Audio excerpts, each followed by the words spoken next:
Setembro de 1944. A guerra no Pacífico está virando. Os americanos já reconquistaram Guadalcanal. 8 meses de selva, malária e morte. Já sangraram em Tarawa. 76 horas para tomar um atol do tamanho de um bairro. 1000 marines mortos. Já cruzaram o inferno de Saipan. 3 semanas, mais de 3.000 baixas. Cada ilha conquistada custou mais do que a anterior. E cada ilha conquistada chegava mais perto do Japão. Agora o alvo é uma ilha que a maioria dos americanos nunca ouviu falar. Menos de 10 quilômetros de comprimento, 8 de largura, no meio do Pacífico, a 1000 quilômetros das Filipinas. Peleliu. O general William Rupertus, comandante da 1ª Divisão de Marines, veterano de Guadalcanal, homem que conhecia a guerra de verdade, olha para seus homens e diz com convicção: vai ser brutal, mas rápido. Em 4 dias no máximo terminamos isso. Seus homens acreditaram nele. 4 dias. 73 dias depois, os últimos tiros ainda estavam sendo disparados. Esta é a história da batalha que os americanos quase preferiram esquecer. E do preço que se paga quando alguém subestima o inimigo. Para entender Peleliu, você precisa entender o que estava em jogo. A ilha ficava a apenas 1000 quilômetros das Filipinas. E Douglas MacArthur, general de 5 estrelas, homem que havia prometido voltar às Filipinas depois de ser forçado a fugir em 1942, queria cumprir essa promessa. A invasão das Filipinas estava marcada para outubro de 1944. Peleliu tinha uma pista de aviação operacional. Uma pista que, nas mãos dos japoneses, poderia lançar ataques contra os navios de MacArthur. Era um risco que o comando americano não queria correr. Pelo menos era o que o planejamento dizia. Anos depois, historiadores questionariam se Peleliu precisava ser tomada. O almirante William Halsey chegou a recomendar cancelar a operação. Achava que a ilha poderia ser ignorada. Foi ignorado. Mas em setembro de 1944, 28.000 americanos seguiam para lá sem saber desse debate. Do lado japonês, o coronel Kunio Nakagawa tinha 11.000 homens e uma estratégia completamente nova. Os japoneses tinham aprendido com cada ilha perdida. Tinham aprendido que defender a praia contra o poder naval americano era suicídio. Tinham aprendido que carregar em Banzai, o ataque suicida em massa, desperdiçava vidas sem resultado. Nakagawa fez diferente. Transformou o interior da ilha em uma fortaleza subterrânea. 500 túneis escavados em pedra calcária. Câmaras de artilharia com paredes de rocha de 1 metro de espessura. Posições interligadas. Se um túnel fosse tomado, os soldados recuavam pelo próximo. Depósitos de comida, água e munição para meses de combate. Os japoneses não iam morrer na praia. Iam esperar na escuridão.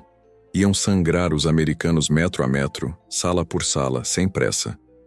Os americanos não sabiam de nada disso quando as rampas das lanchas de desembarque abriram na manhã de 15 de setembro de 1944. 6:30 da manhã, 15 de setembro de 1944. O bombardeio naval tinha durado 2 dias e meio. Mais de 500 toneladas de projéteis despejados sobre uma ilha de 10 quilômetros.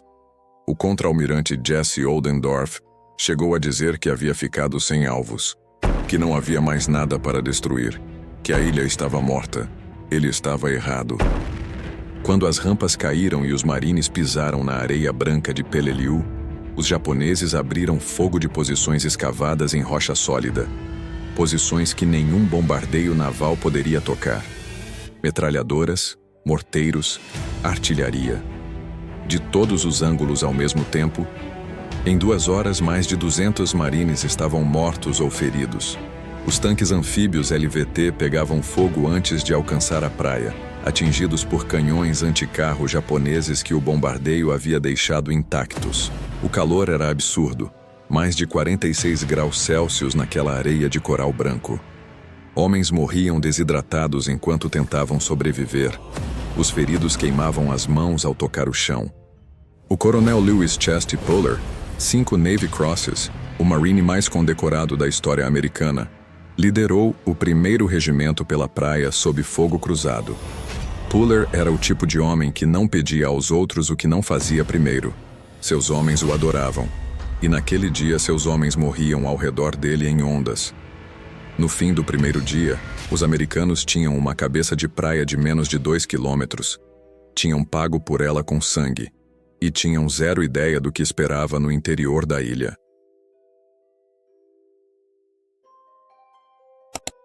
No centro da ilha havia um complexo de colinas e ravinas de pedra calcária, que os americanos chamaram de Umur Brogol. Os Marines logo dariam outro nome: Bloody Nose Ridge, o Morro do Nariz Sangrento.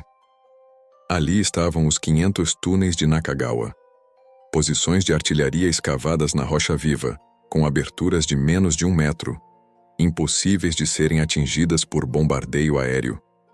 Câmaras internas onde centenas de soldados japoneses podiam dormir, comer e esperar em segurança enquanto as bombas caíam lá fora. Alguns túneis tinham ventilação, água armazenada e comida para meses. Nakagawa havia construído uma cidade subterrânea. Os marines que tentavam escalar essas colinas encontravam fogo vindo de todos os ângulos simultaneamente. Não havia cobertura. A pedra calcária era tão dura que as pás não abriam trincheiras. Os homens se deitavam atrás de pedras, de corpos, de nada. Quando tomavam uma posição com sangue e baixas, os japoneses desapareciam pelos túneis e reapareciam atrás deles. A mesma colina podia ser tomada e perdida 3 vezes no mesmo dia. O calor dentro das ravinas ultrapassava 50 graus. Não chegava vento. A água racionada acabava antes do meio-dia. Homens lutavam febris, desidratados, alguns alucinando de exaustão. O primeiro regimento de Chesty e Puller foi destruído naquelas colinas. Em 10 dias de combate, o regimento perdeu 56% dos seus homens, mais de 1.700 baixas em 10 dias. Uma das taxas de baixas mais altas de qualquer unidade americana em toda a Segunda Guerra Mundial. O próprio Puller se recusou a recuar. Quando finalmente foi aliviado do comando por ordem superior, seu regimento estava tão dizimado que não existia mais como unidade de combate. Precisou ser retirado da batalha completamente. Décadas depois, sobreviventes ainda recusavam falar sobre Peleliu. Um veterano disse a um repórter: "Não foi uma batalha, foi um pesadelo que nunca acabou." Outubro chegou. Depois novembro. As semanas passavam e Peleliu não caía. Os reforços, a 81ª Divisão de Infantaria do Exército, assumiram parte dos combates para aliviar os marines destruídos. Homens novos, descansados, com munição. Mas Nakagawa e seus homens não cediam. Cada posição tomada custava dias e sangue. E cada posição tomada podia ser perdida na noite seguinte. A tática japonesa era deliberada e calculada como um relógio. Cada túnel era uma fortaleza independente. Cada câmara, uma emboscada preparada.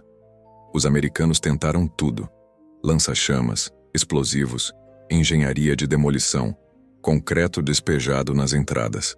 Selavam a entrada de um túnel e os japoneses emergiam por outro 30 metros adiante, atirando pelas costas dos americanos que achavam ter vencido aquela posição.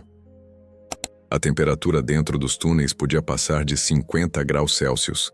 Sem ventilação, sem água, os soldados japoneses viviam naquele calor semanas a fio.